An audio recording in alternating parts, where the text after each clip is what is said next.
Hello everyone, time to do the latest update on 1A, the new Pitch HQ. You've seen a few videos before, but now I think we're very close to a final design.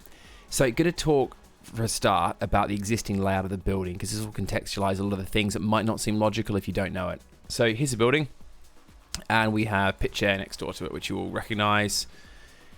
Going inside the building, there's an existing ground floor layout. The blue walls show the layout that's already there. The yellow walls show some bizarre things that are in the warehouse which will disappear. So as you come in the building, you've got a small reception area. You have stairs going up, a corridor that goes through into the warehouse with what is currently toilet, and more toilets around the back.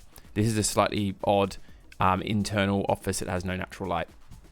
What we're going to do though is loads of cool stuff. This is a new layout. As you come in, you can have a couple of TV screens here you can look at. There's going to be a door to the left that goes through to our cafe area. I'll talk about more of that in a second. Coming down the corridor, the first toilet on the right is going to be an accessible toilet. That means wide doors and better access for someone who might be less abled or in a wheelchair. Moving forward here, you've got a shower room, which will have just a shower, and also places where you can put your clothing and lots of ergonomic stuff, and possibly even heated floor. To the left, you've got two cubicles. These will be gender-neutral toilets, i.e. they're not male or female toilets, it's just everyone toilets. But the cubicles are very, very separate rooms with separate air extraction. So when you're in a toilet cubicle, it feels like you're in a separate space. Then carrying on through bin the warehouse. Now this space here, this is going to be our tech and server room. That's where all the racks, and there'll be about 4 floor-to-ceiling racks where all the computers, the batteries, amplifiers, switch gear, everything goes in this room. We'll also store computer peripherals in this space as well. So it's like an IT room and server room.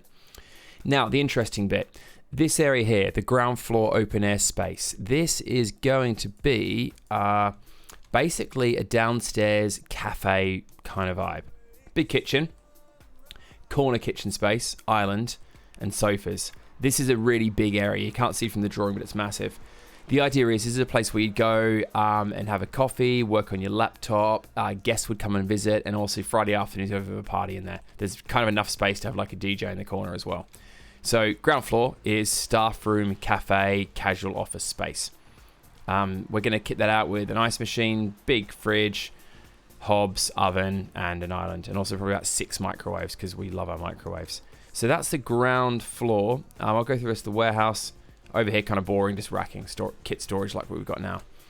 Let's jump to the first floor, and to get up the first floor, we go up these stairs, which are already in place. You can go see them if you want. Okay, bear with me. There we go, cool, okay. And mezzanine. Okay, we've now walked up the stairs, we're on the first floor. As you walk up the stairs, to the left is a door that goes outside to the balconies. Talk about them in a second. Straight ahead, some kind of crystal window, like a large glass window that gives you a view out onto the main office space, which is first floor. Enough space there for probably up to maybe 20 workstations, quite spaced out. The door's on an angle. That's architecturally not obvious. It would be much better space-wise to have it square, but I like the idea this opens out into a space where you could stand, have a chat with a colleague, whereas corridors, you tend to feel you need to move through them quickly. Then you've got the fishbowl office, which is going to be very exposed, windows on all sides. You could have a meeting here, there'll be blinds, or it might be the office for someone who runs the joint. And that's going to have an angled door as well. I just like the feel of it. It sort of works, I think. Upstairs here as well, another door here that goes into 2 cubicles. Much like downstairs, they're not gender specific, and the cubicles are insulated and very much separate rooms. Straight ahead, this door goes through to another office, which I'll talk about in a second, and this door goes through a corridor that runs along the mezzanine to the end of the warehouse. Now, before we move through those detailed spaces, let's look at this balcony. So once you've walked up the stairs, you turn left onto the balcony. There's a big space, probably 3-4 times bigger than the one on VV.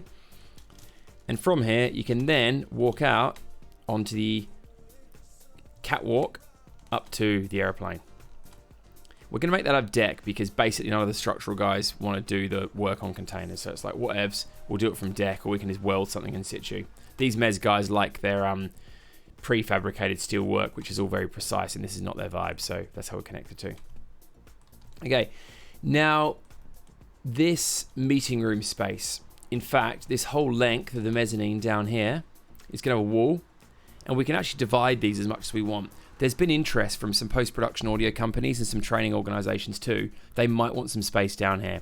So what I'm thinking is we have the wall going all the way down and we can add doors in multiple locations to make this a series of training or post-production rooms along the length. And we could also do a very large training space at the end here. Now on the first floor of the mezzanine, we can have windows that look out over the aircraft, or this one here would be south facing, which should have a decent-ish view of the roofs and the sky in the distance. I think that's most of it actually. Yeah, that's a general vibe in the layout of it actually. You get the idea. So keen to hear thoughts, feedback, challenge me, but most importantly, get your imagination going on what cool stuff we can do with this space to make it the best premises ever.